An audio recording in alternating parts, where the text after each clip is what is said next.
2 நாள் அந்த நாய் வந்து அழுதுட்டு ஒரு மாதிரி அழுகுற மாதிரி கத்திக்கிட்டு இருந்து, நான் மறுநாள் பார்க்குறேன் அந்த நாய் இறந்து போயிருச்சு. ஸோ பக்கத்தில் இருந்தவங்களாம் அது என்னன்னு சொல்லி ஒரு கலாய்வு பண்ணுறதுக்காக நான் கேட்குறப்ப, அந்த நாய் வந்து 5 குட்டி இருந்தது. அதை நானும் பார்த்துருக்கேன். அந்த நாய்னா அந்த வழியை அந்த ரோட்டு வழியாக போகிற பைக் ரொம்ப அதிவேகமாக போகும். அப்போ என்ன ஒரு குட்டியாக வந்து அரைச்சி செத்து இருக்குது.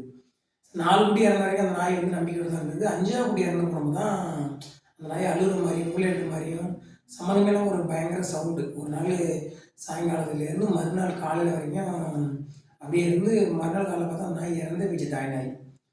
ஸோ அன்றைக்கி நான் வேலைக்கு போயிட்டு சாயங்காலம் வரும்போது ஒரு 6 மணிக்கு அந்த பக்கத்தில் இருக்கலாம் ஆய்வு பண்ணி கேட்கும்போது என்ன சொன்னாங்கன்னா, 5 குட்டி இருந்தது, ஆக்சிடென்ட்லாம் ஆகிட்டு ஒரு குட்டியாக செத்து போச்சு. கடைசி குட்டி செத்து பிறகு தான் அந்த நாய் வந்து இப்படி ஊழிட்டு கத்திட்டு நாங்களும் கத்திட்டு சரியாகின்னு பார்த்தோம்.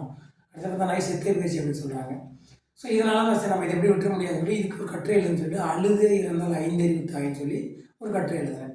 அந்த கட்டுரையில் என்ன சொல்ல வரேன்னா, நாயை வந்து பார்த்திங்கன்னா ஒரு சாதாரண விலங்காகவே அதை வச்சுருக்கோம். நம்ம வந்து அதை பொருளாதாரம் சார்ந்த விலங்காக மாற்றணும் ஏன் சொந்த சிந்தனை தான் எழுதியிருக்கேன். அதை நடைமுறைப்படுத்தலாமா, அதில் என்ன பிரச்சனை இருக்கும், அதை மக்கள் ஏற்றுக்குவாங்கன்னு எனக்கு தெரியாது. ஏன்னா ஆடு மாடு கோழி பன்றி எல்லா எருதுகள் விலங்குகள் எல்லாமே பார்த்திங்கன்னா ஒரு உணவு சார்ந்த விலங்கினம் தான் இன்றைக்கி மரியாதை நடத்துகிறோம்.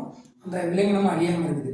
அதே மாதிரி நாய் மனிதனோட பிறந்த பழகிய முதல் விலங்கு. அதனால் அந்த நாயை வந்து ஒரு பொருளாதாரம் தான் மாற்றலாம். அது என்னென்னா, இப்போ கொரியாவில் சைனாவில் கென்யாவில் இந்த மாதிரி சில நாடுகளில் வந்து நாய் மாமிசம் சாப்பிட்றாங்க.